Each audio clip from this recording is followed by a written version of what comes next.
Jeffrey Epstein's ghost visited Donald Trump in the Oval Office, showed him visions of the future, and then they sang a duet together. Saturday Night Live just closed out season 51 with one of the most audacious cold opens in the show's history, and Will Ferrell delivered every second of it. Here is everything that happened on the finale. What is going on, everyone? Welcome back. Saturday Night Live's season 51 finale aired on May 16th with Will Ferrell hosting and Paul McCartney performing as the musical guest, and the show went out swinging. The cold open opened in the Oval Office with James Austin Johnson's Donald Trump taking a nap at his desk and then being visited by the ghost of Jeffrey Epstein, played by Will Ferrell. The structure was a direct parody of A Christmas Carol, with Epstein filling the role of the ghost who shows the dreaming president visions of what is to come. Ferrell's Epstein introduced himself as Trump's best friend and immediately launched into reminiscing about the fun times they had together, a line that the audience understood immediately and responded to accordingly. The sketch used the format of Ghost showing visions as a vehicle to target several of the political figures SNL has spent the entire season satirizing. The first vision showed Kristi Noem, played by Ashley Padilla, at her new job selling vacuum cleaners on a home shopping network. Her product pitch included a line about the best way to clean up a mess besides a gun, referencing the controversy surrounding her earlier in the year.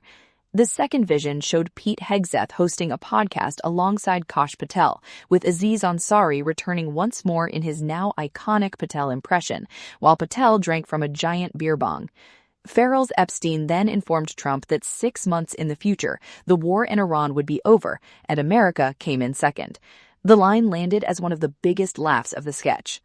The cold open closed with Epstein delivering a final message to Trump, reminding him that no matter how many wars he starts or how badly he tanks the economy, people will always associate him with Epstein. He called it a beautiful thing, and then the two of them launched into a full performance of just the two of us together. It was the kind of cold open that makes you understand why SNL has been on the air for 51 seasons. One detail worth noting, this cold open marked the return of James Austin Johnson's Trump impression after the character had been absent from the previous 2 episodes. That absence had been unusual and noticeable for regular SNL viewers. The May 2nd episode with Olivia Rodrigo hosting had featured the Kash Patel press conference cold open, without Trump. The May 9th episode with Matt Damon had centered on the Martin's Tavern sketch with Kavanaugh, Hegseth, and Patel. Again, no Trump. Bringing Johnson back for the finale and framing his Trump as the central figure being visited and haunted was a deliberate choice to close out the season with the impression that has defined so much of the show's political commentary over the past year. Will Ferrell's monologue opened with a bit involving Chad Smith, the drummer for the Red Hot Chili Peppers, who was famously known for his uncanny resemblance to Ferrell. Smith walked out pretending to be Ferrell, and Ferrell played along by acting completely thrown off by the presence of someone who looked exactly like him. It is a recurring joke between the two of them that their fan bases have loved for years, and deploying it in the SNL monologue was a perfect way to start the finale. Ferrell is a former SNL cast member himself, one of the most beloved in the show's history, so his return to host the season finale carried genuine weight and nostalgia, beyond just the comedy of the cold open. With the finale in the books, it is worth taking a moment to look back at what season 51 actually delivered, because it was a genuinely strong season by any measure. The host lineup included a mix of reliable returning favorites and exciting first-timers. Ariana Grande and Melissa McCarthy came back as hosts. Sabrina Carpenter made her debut. Finn Wolfhard hosted for the first time. The season also featured Amy Poehler and Tina Fey reuniting to play Pam Bondi and Kristi Noem, respectively, a moment that immediately became one of the most talked about of the year. Jack Black was inducted into the Five-Timers Club, and Bowen Yang said goodbye in a finale sketch that was described as tearful and genuinely moving. But if season 51 belongs to anyone, it belongs to Ashley Padilla.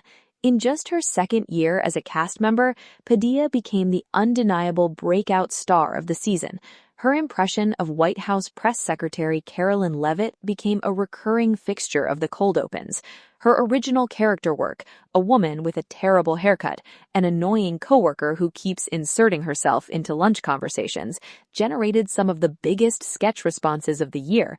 In April, former SNL writer Robert Smigel called her a miracle on social media. That is about as high a compliment as someone with his history with the show can give. SNL will return for season 52 in the fall. No cast departure announcements have been made yet, though the summer period typically brings some changes to the lineup.